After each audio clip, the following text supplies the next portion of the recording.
साथियों नमस्कार। कृषि बाजार भरतपुर से मैं हरपाल सिंह। साथियों आज की चर्चा सरसों और सोयाबीन के बारे में, लेकिन उससे पहले आप सभी से वही अनुरोध कि जो भी साथी हमारे चैनल पर नए हैं वो हमें लाइक, सब्सक्राइब और शेयर भी कर सकते हैं। साथियों सरसों की आवकें निश्चित रूप से एक सीमित दायरे के अंदर आकर के सिमट गई हैं और विदेशी बाजारों की जो स्थितियां थी, यानी कि खाद्य तेलों में जो 30 तारीख को गिरावट का एक मुकाम जो देखने को मिला था, एक दहशत जैसा माहौल मंदी का बाजारों में देखने को मिला था, जिसके चलते सरसों में भी दबाव की स्थिति देखी गई, जिसके चलते भरतपुर मंडी 5,980 रुपये के भाव पर बिकी। लेकिन आज उसमें मामूली सुधार के साथ 5,995 रुपये के सरसों 42 कंडीशन के भाव बोले जा रहे हैं।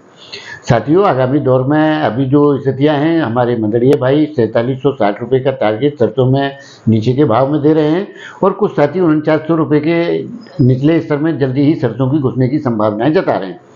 साथियों जैसा कि हम पहले से कहते रहे हैं कि सरसों का एक बॉटम लेवल 5000 रुपये भरतपुर मंडी 42 कंडीशन जो हमने धारा था उसमें 20 रुपये नीचे चली गई, लेकिन सरसों आज 5 रुपये के स्तर पर नीचे है, यानी कि 4,995 रुपये, 5 रुपये 5,000 रुपये से कम बोली जा रही है। साथियों 4360 का टारगेट यानी 4600 पुराने वर्ष वाली स्थितियाँ सरसों के अंदर हमारे मंडलीय भाई देख रहे हैं, जिसके चलते उनकी धारणाएं आगामी दौर के अंदर मंदी की संभावना इसमें प्रतीत होती है। लेकिन साथियों इसके विपरीत जैसी स्थितियां आ रही हैं कि जो मंदा पिछले साल आया था, जैसा कि हम पूर्व से नकारते रहे कि उस प्रकार की मंदी की स्थितियां सरसों में इस बार नहीं है। जो अंतर पहले खाद्य तेलों में यानी कि सोया में और सरसों के अंदर हुआ करते थे, यानी 8 से 10 रुपये किलो के अंतर थे, जो पिछले साल घर करके 4 से 4.5 रुपये किलो के अंतर तक सिमट करके रह गए, जिसके चलते सभी तेल 90 रुपये के दायरे के अंदर खाद्य तेलों की स्थितियां आ गई, जिसके चलते सरसों को भी 4600 रुपये का निचला स्तर देखना पड़ा था। साथियों इस बार ऐसी स्थितियां बिल्कुल नहीं है। हाँ, मंदी की जो स्थितियां थी वो निरंतर चल रही हैं,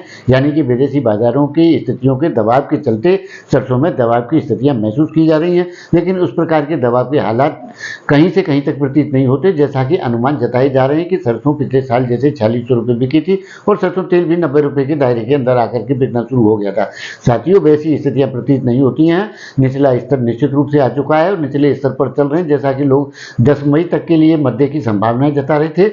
उस प्रकार के दबाव सरसों के अंदर देखने को मिल रहे हैं। लेकिन 10 तारीख के बाद में निश्चित रूप से सुधार की स्थितियां सरसों में बनती हुई प्रतीत होंगी, ऐसा इसमें हमारा अनुमान है।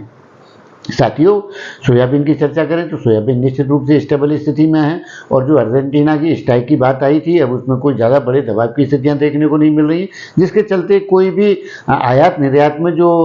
स्थितियां रुकावट आने का संदेह था वो उसमें फिलहाल के दौर में प्रतीत नहीं होता है। लेकिन स्टेबिलिटी की स्थितियाँ निश्चित रूप से सोयाबीन के बाजारों में भी देखने को मिल रही हैं और उसी प्रकार से पाम ऑयल की जो गिरावट थी वो भी एक स्तर पर आ चुकी है। सनआइल की जो स्थितियाँ हैं वो भी स्पष्ट होती जा रही हैं, तो जिससे लगता है कि साथियों आगामी दौर के अंदर विशेष मुद्दा खाद्य तेलों के अंदर आना प्रतीत नहीं लग रहा है। लेकिन इस प्रकार की स्थितियां अगर विदेशी बाजारों के दबाव बना रहा तो निश्चित रूप से सरसों में भी एक स्टेबिलिटी यानी कि सोयाबीन आदि जो खाद्य तेल हैं की जो कम्योडिटी है उनमें एक स्टेबिलिटी की स्थिति देखने को मिल सकती है। बड़ी गिरावट की आशंका बिल्कुल कहीं से कहीं तक प्रतीत नहीं होती है। साथियों निश्चित रूप से आगामी दौर में सुधार के संकेत नजर आते हैं, ऐसा हमारा व्यक्तिगत अनुमान है। तो आपको साथियों हमारी राय कैसी लगती है हमें कमेंट करके जरूर बताएं। तब तक के लिए कृषि बाजार की ओर से आप सभी का बहुत बहुत आभार, धन्यवाद।